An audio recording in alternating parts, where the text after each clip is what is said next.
A campus-wide alert has been issued at Georgia State University following a string of robberies. In the past 2 weeks, 3 students have reported that they were robbed at gunpoint on campus. The first robbery happened on September 20th at around 11:05 p.m. Police say that 2 black males approached a student on Peachtree Street and Auburn Avenue. The men showed the student a handgun and demanded his wallet and other valuables. Just 20 minutes later, on Piedmont and Auditorium Place, the same 2 men were reported by another student who said that the same exact thing had happened to him. The men took his wallet and electronics. The students described one man as being 6'2", about 300 pounds, and wearing a black polo type shirt and dark jeans. The other is described as being 5'9", 160 pounds, and wearing a lime green shirt with graphics on the front. On September 29th, a third student reported being robbed in broad daylight coming from a restroom on the first floor of the Classroom South building.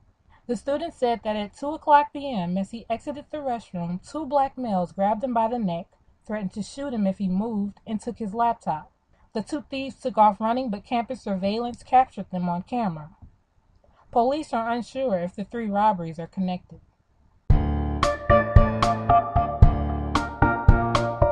Hey everyone, and welcome to the Panther Report, Georgia State's television student news program.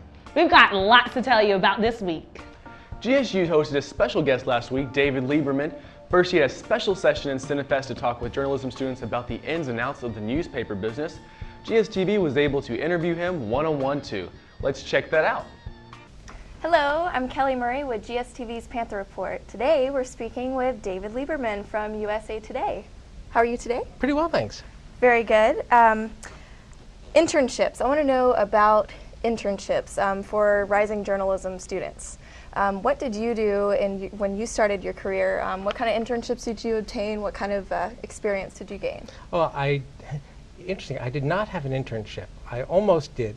I went to the University of Michigan graduate program in journalism, and it was a multi-year program, and there was an internship that would have come in that summer, but I ended up getting my own job back in Hartford, Connecticut, working for an alternative newspaper called the Hartford Advocate.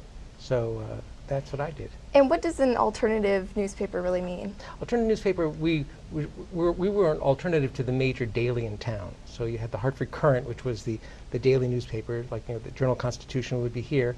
And then I think you've got Creative Loafing, is the alternative paper. So we would write the things that they wouldn't dare to write. And did you like writing in an editorial way? Sure. No, I've actually enjoyed all the different things that I've done, but that was a lot of fun. Particularly, you're young and you have a lot of curiosity about the world and to find out what makes things tick and things that would outrage you too, and you could express that. The great thing about that paper, and certainly at that time, was you could say what you wanted to say. And it was a lot like a lot of blogs are now. Did you ever find yourself in conflicts with higher-ups when you were trying to write an article in a certain way and maybe they weren't quite looking for that angle? How did you... Higher-ups within the newspaper? Within the newspaper. Oh, sure, sometimes. I mean, there's a creative tension that goes on. The editor has the last word, but sometimes you say, here's what I think we should do. And sometimes they listen to you, and sometimes you listen to them. How do you deal with differing personalities within the workplace, within the field of journalism? Is there any particularly challenging types of personalities that you've dealt with? Oh, sure. Absolutely. And I think that you have to learn to either get along with people or leave. I mean, that's really what it comes down to. There'll be lots of different personality types. People are different. Sometimes it's oil and water. You don't get along, but there's got to be a certain level of professional respect so that you can continue to do your job, and you learn how to get along. And or you air your differences. But fortunately, those have been rare circumstances. But I'd be lying if I said they didn't exist. How about personalities when you're interviewing someone? Have you ever had a particularly challenging interviewee? Oh, sure, absolutely. Well, sometimes people resent being interviewed, or they feel hostile, or they feel like you're trying to find out something about them that they don't want to say, which often you're trying to do. They want to control it, but you don't want to let them control it. You want to find out what you think your readers, your audience wants to know. So yeah, there've been some run-ins. Okay. How about sacrifices that you've made in your personal life, especially when you were starting out, and how has that changed throughout the years? Do you feel like you're making a lot of sacrifices? Yes, there are some sacrifices, particularly as a parent. There's something to be said about a job that lets you go home at 5 o'clock, so that your kids are out of school, you help them with their homework, you have a nice evening of bonding, doing whatever you're going to do, go play something together. But as a reporter, that's not always possible. Sometimes, particularly if you're working for a daily publication or a newscast, you've got to stay until the story's done. Or the interview doesn't, the person you need to interview isn't available until late. So there have been some sacrifices, but on the flip side, there have been a lot of things I've been able to do that are very exciting, and help. I think that kids are better off having parents who are challenged and engaged in what they do. Do you feel like you can ever truly relax? Do you, if you go on vacation, do you feel like you can ever truly relax and just be yourself and not worry about your job, or do you feel more like your job is who you are? Oh no, I feel like I can relax. Listen, sometimes you do turn it off. Look, if I were on vacation and there was some huge news event that took place in front of me, absolutely, I'd be a news person again. But that doesn't always happen, and sometimes you can lie on the beach and it's just fine. Let's see. What made you choose journalism in the first place? How did your career path begin at the very spark? Sure. In the beginning, I was torn between journalism and music. I grew up in a musical family.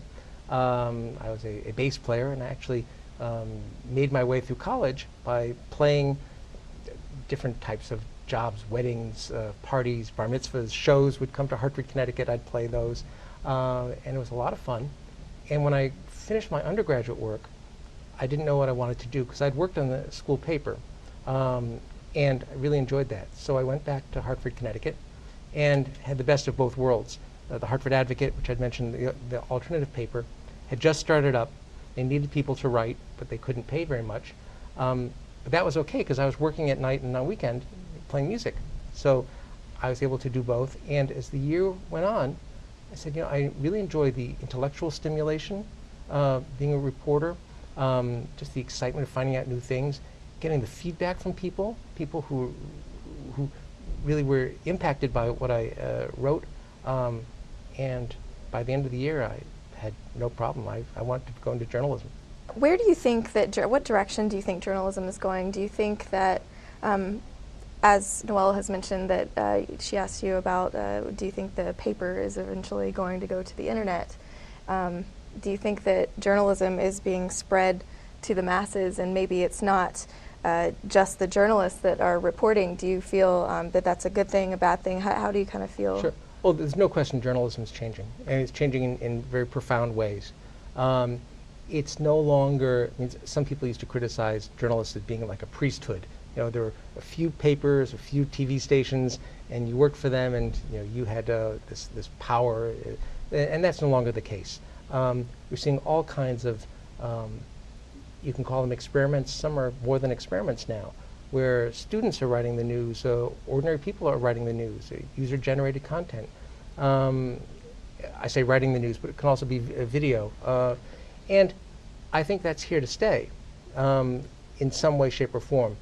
At the same time, I think there will be a need by some people for professional journalists, for people who know how to investigate things.